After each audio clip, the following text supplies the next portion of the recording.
Now, every day they serve in the trenches against an unseen enemy that has claimed over 60 lives so far in Kenya. As the COVID-19 caseload rises, the stigma attached to the disease increases as well. The stigma has held people back from getting tested or declaring their status. For the caregivers, it has seen them sacrifice and risk a lot more than their physical health. Joining me now is Edna Tallam-Kimaiyo, the Registrar and CEO of the Nursing Council of Kenya, and Zeddy Komen, the Assistant Chief Nurse at the KNH Infectious Disease Unit at Mbagathi Hospital. Ladies, thank you so much for joining me this evening. A very important conversation ahead of us. Let me begin with you, Edna. You know, we saw the pandemic move from Asia to Europe to the US, and we knew it was coming to Africa. And when it hit Kenya in mid-March, you know, as they say, nurses are the heartbeat of healthcare. What would you say? What changed in terms of the role of a nurse in this country after that pandemic hit? Thank you, Victoria, for hosting us on Citizen Weekend tonight. And I also want to note that we have received overwhelming support from our government, from our families, from our friends, from our religious heads, our employers, and citizens as a whole.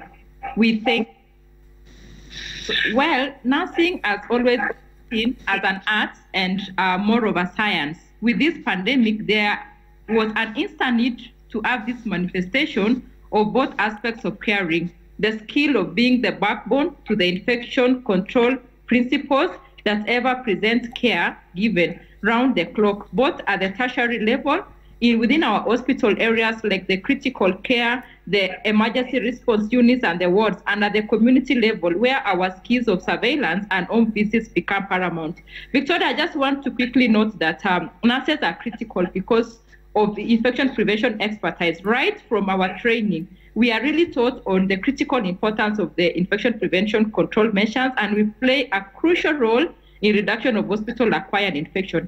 In fact, we have created the infection prevention control observer system, which is a success rate even in China. And at the same time, again, in our specialized training, we have the critical nurses, we have respiratory specialists, our ER nurses are really augment the needs of patients, which they need these emergency services. And of course, finally, as we also push in regards of who we are as nurses, we are also trainers, and we really form the biggest cohort of training of trainers, and we have cascaded this training also across the country. And Edna, by virtue of you being so close to individuals who have contracted COVID-19, we still don't know enough about the disease. You know, stigma comes up. From what you've seen, from the stories that you've heard and observed from colleagues, what are some of, you know, the worst stories of stigma that you've heard when it comes to healthcare workers? Victoria, in regards of this stigma, indeed, as you know, you remember that we are a workforce that we also wear uniforms and that. And the ones is when we are experiencing this stigma with all aspects of our life, from our home, from our workplace, and also within the community. We are seeing our family members perceive us as already infected, and they also express the fear that they might really get the infections at home. Within also community, in fact, they even extend this stigma to our family members. And with this, we are actually left to be able to feel these social isolations, that we are still part of this workforce, but at the same time, we are there to be able to provide this care. And most of the healthcare workers really take care of the precautions to ensure that they are not infected and they do not extend this. Right. Zeddy, let me come to you, because you are at Mbagathi Isolation Ward, and, you know, several cases have been referred there. When you're talking about what has changed when it comes to your home life, you have children at home. How has your relationship as a mom changed? Thank you, Victoria. So when COVID-19 came to our country and to our lives in Kenya, there was a lot of fear and anxiety, which was obvious to all of us, including me and my colleagues. And so this fear of, you know, taking care of a strange infection which you've never taken care of before made us to change the way we approach our management. So as a mother and as a frontliner, it made me to be able to save my family and myself and my colleagues to readjust my cause, my family, my household activities and everything to suit and to make me safe. So at some point, you know, like when I come from work, there is no more hugging, no more shaking hands. I have to maintain the social distancing with my family. And at some point, I have to isolate myself. So most of the time, I have to stay in my bedroom, and take my meals in my bedroom, and that really affects my family life. But communication has really helped me in that I've been able to communicate with my family and discussing openly how we can manage this. And as time went, this fear and anxiety has reduced, and we are able to readjust our life in a better way. What's the mental toll? Because, you know, you're dealing with a pandemic. This is not your day-to-day activity or duties, if you will. What has the mental toll been, especially for someone like you who is in the isolation ward dealing with COVID-19 patients day in, day out? It's massive. It's really massive. And I thank God for the support I get from Kenyatta National Hospital, the Ministry of Health, my family, because it is emotionally draining and it's really scary. But at this point, as a nurse, having this experience that I have, and with the support that I get, I'm able to manage the emotional part of it. And also I want to mention that in our hospital, we have a support system where we get psychological care from the hospital. We are taken care of. We are able to communicate and express how we feel in case when we feel like we are really drained and we are really exhausted. And that way, we are able to manage day by day. Communication is key, I can say. Absolutely. And Edna, let me bring you in here because this is not the first time that we've dealt with a pandemic or a disease like this. You know, we've gone through HIV and AIDS. There was a lot of stigma attached to it several years before, and we managed to live with it. We managed to have people who have AIDS and HIV still access the same hospitals and same clinics that we do without feeling like it's a problem. How do we get to that point with COVID-19? It's still a new disease, but how do we demystify it? Victoria, indeed, as you are aware that this COVID-19 pandemic has come with its own issues. It's quite different in regards of different aspects, and what we are facing now are more so on issues of social isolations and change and how we can be able to change our day-to-day living. So first is that advocacy is the biggest tool that we can really will not be able to underestimate. We need to provide information regarding on how this virus is spread, how we should be able to protect themselves. And it's also paramount because we need also to educate the public at large on how we can be able to work towards eliminating and even flattening the curve. Information more so has been shared, and we still also urge that we continue to be able to provide this more so on the key persons and the opinion leaders in our community, on the need to adhere to the interventions which has been rolled out by the government, and at the same time, again, to also adhere to the measures which includes quarantine, the issues of lockdown, the rapid testing, the dusk to dawn curfew, amongst others intervention. At the same time, we also are being faced on how we can have people to understand that this COVID-19 is really not a death sentence, and that is a significant number of people that we've actually been able to see have been able to get well and no medical intervention, with a few, of course, requiring intensive medical intervention. Change also the narrative, and we've seen success rate stories being told on recovery and hope rather than focusing on issues of mortalities, and also advocating more on the social media. And we've seen much progress in how we should be able to manage the stress, the fear, and also the general mental health of the communities. Zeddy, let me come to you on this, because you had mentioned earlier about just some of the adjustments you had to make at home. I know, of course, at work you remove your PPE equipment, but of course you have your clothes when you come home. Are you concerned also about that? And I remember looking at a diagram that talked about creating hot zones, if you will, in your house, where you would remove clothes from the outside to avoid contamination with other things in your home. Is that something you've had to do? And you know, of course, we know the government also suggested separate living arrangements for people who are on the front line. So for someone like you who goes home every night, is that an arrangement you would consider, staying away from home and your family, or is that a bit too much? Okay, let me just say, COVID-19 has brought in a lot of changes in our lives. And for me, being the frontliner, it has really made me to readjust the norms and the routines that I do. So when I am at work, I ensure that I follow the protocols, the high PC protocols, and I make sure I'm free from any infection. But, well, you know, many a times you never know. So we still have fears that maybe at some point I've carried the virus home. So when I come back home, I have to take precaution. So I make sure my laundry is done separately, and I'm the one who is doing that. And when I come in, there are precautions I do. There is no shaking of hand. The way I'm going to knock the door, you know, there's a point where I knock where my children will not be able to touch there. So they bring me a sanitizer. I sanitize myself, remove my shoes. I go straight to the bathroom. I make sure I shower. I clean my clothes. Then after that, I make sure I clean the bathroom as well.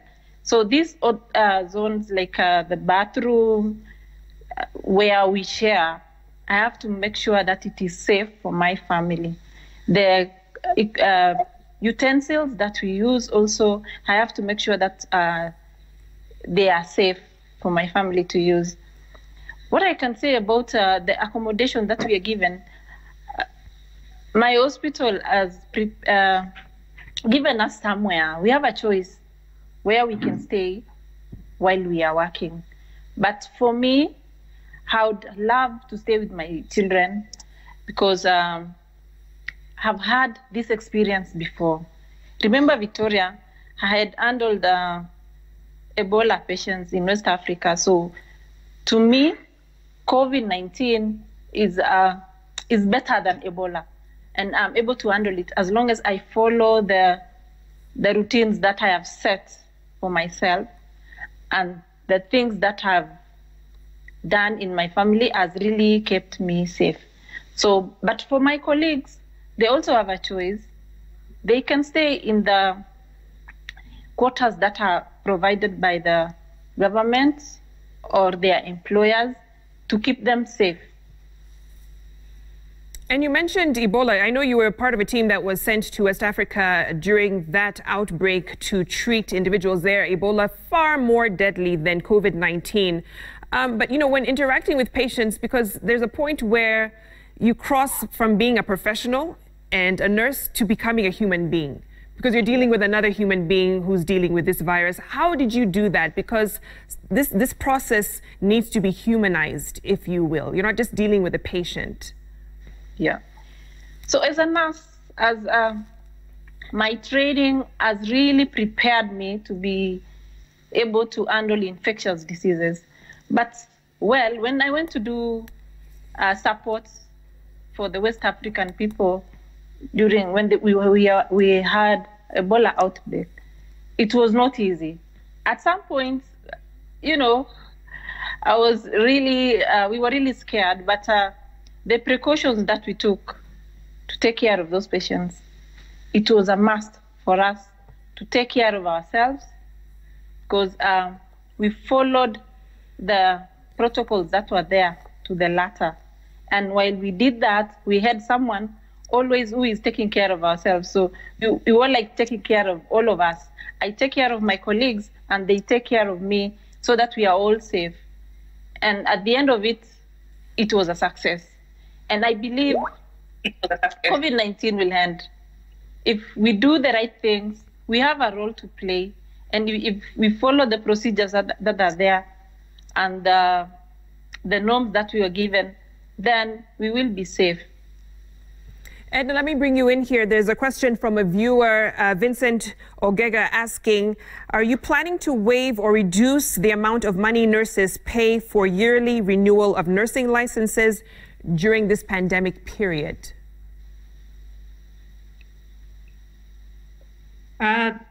Thank you, Victoria, and I think that is a good question, but I'll just say that as we progress with this disease and provide advisory, both our national governments within the Ministry of Health and also our Treasury, the Council will also be able to adjust accordingly with the consultations at that level. So we will be able to provide advisory as we move forward, and we'll also still be guided on measures to take, even with our financial implication on the same. And Zeddy, another concern here from a viewer asking, when it comes to your interaction with your children, and I guess this is also for parents who could be watching, how to relay the information about COVID-19 so it's also not as gloomy and morbid as what is shown maybe in news reports. How do you communicate this to your children, and also for them to understand why they can't have that interaction with you? Yeah, I would say it is very important for us to openly communicate with our family. Our children, we need to speak with them with a language which they can understand. So we spread the love and tell them exactly what COVID is. We should just say the facts the way they are. This way we are going to alleviate the fear and the stigma that is around it. So for me, it has worked by open communication. We discuss on the way forward, on how to interact, on how to live together, and it has made it simple for me. The social distancing is there in the house. So when I come, we have the 1.5 meter away distancing. And of course, when I come in, I feel as though I'm unsafe. So I have to shower. I have to do my laundry separately. So the same way any other nurse or any other frontliner can take care of their children that way. They should communicate openly. Remember, again, these children are going through a lot of stress. So we should be able to listen to them. Let them share with us and tell us their fears. From there, then now we can pick it up and tell them how COVID spreads, and all the facts about COVID. This way it will help a lot. And let me finish with you, Edna, as we wrap up, the issue of how to interact with COVID-19 patients in terms of psychosocial support beyond the medical treatment that you give them. What are some of their fears that, and issues that they go through, especially when they're in the wards and getting treatment? Indeed, Victoria, this is a real issue that our patients are actually facing. And within the hospital setup, within the isolation units, even as we watch when we were starting off with the quarantine, issues of psychological support needs to be worked on. So first, I will want to say that we do encourage them to really identify a trusted support system, even of the frontliners and within their family and the community, where they can be communicating with them and trying to be able to alleviate the fears. The other issue is also that we have there's a psychosocial support system within even the hospital, where that they undergo the debriefing session. They are able to alleviate their stress and their fears, and they are counselors, even beyond the ones that they are in the hospital. Within our communities, the Ministry of Health has an elaborate psychosocial support system where they can be able to get these services from them. The other also is how then, as my colleague Zeddy also pointed out, that they can also be sharing these narratives within themselves and also the issues that they're experiencing, and also how they can be able to also have their self-confidence within themselves, which really helps because it will really be able to boost who they are, and also self-acceptance, which is the biggest advocacy tool within yourself, that you've actually accepted that this is where you are, And even once you are released from hospital, then you need to continue to protect yourself and against others. And of course, having that being a change agent that we've also seen most of our patients actually narrating their stories on how they can be a change agent in regards of tackling this. So the focus that they are working, and we've seen a lot of partners, a lot of stakeholders actually coming in, and development partners, is to really support this psychosocial support that we needed. Remember, Victoria, that beyond the physical well-being, the psychosocial well-being and the mental well-being is paramount. And we always say that there's no health without mental health. Absolutely, and you're right. Those who have recovered from the disease are probably the biggest ambassadors when it comes to showing that you can indeed beat COVID-19. Edna and Zeddy, thank you so much for your time. Let's take a short break here on Citizen Weekend. We'll be back with the sports news. Stay with us.